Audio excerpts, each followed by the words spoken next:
আসসালামু আলাইকুম, সবাই ভালো আছেন। আজকে আপনাদের জন্য আরেকটা নতুন রেসিপি নিয়ে আবারও হাজির হয়ে গেছি। এই যে আমি বেগুন আলু এটা কেটে ধুয়ে আমি চুলাতে চড়িয়ে দিয়েছি পানি দিয়ে। এটা আলু বেগুন টমেটো দিয়ে এটা ঘন্ট করে আপনাদেরকে দেখাবো। দিয়ে দিলাম মরিচের গুঁড়া, ধনার গুঁড়া, জিরার গুঁড়া, হলুদের গুঁড়ো, এখানে কাঁচামরিচ বাটা, স্বাদ মতো লবণ, আদা বাটা, রসুন বাটা আর পেঁয়াজ বাটা দিয়ে এগুলোকে ভালো করে নাড়াচাড়া করে এগুলো সিদ্ধ হতে দেব। আর কিছুটা আমি এর ভিতরে পেঁয়াজ দিয়ে দিলাম।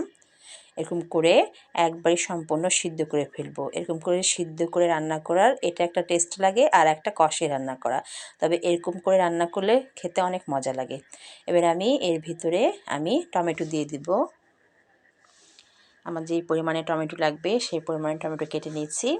এবার এগুলোকে সিদ্ধ হতে দেব। এই যে আমার সুন্দরভাবে সিদ্ধ হয়ে গেছে, দেখেন আমি কড়াই থেকে ঢেলে নিলাম একটা বাটিতে। এবার আমি এগুলোর জন্য পেঁয়াজ রসুন আর শুকনো মরিচ কেটে রেখেছিলাম দিয়ে দিলাম। তেলে পরিমাণ মতো তেল দিয়ে এগুলো দিয়ে দিলাম। এটা ভাজা ভাজা হয়ে গেলে তারপরে আমি দিব। আমার ভাজা হয়ে গেছে। এবার আমি সেই সিদ্ধ করা আলু বেগুন টমেটো দিয়ে দিলাম। এবার এগুলো নাড়াচাড়া করে পানিটা একটু শুকিয়ে আসলে পরে নামিয়ে নিতে হবে।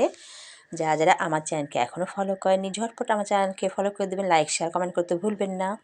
এই যে দেখুন আমার আলু বেগুন টমেটোর ঘন্ট হয়ে গেছে, খেতে অনেক টেস্টি আর আমি শীতের সময় এই সবজিটা তো খেতেই হবে, না খেলে মনে হলো কি একটা মিস হয়ে গেল।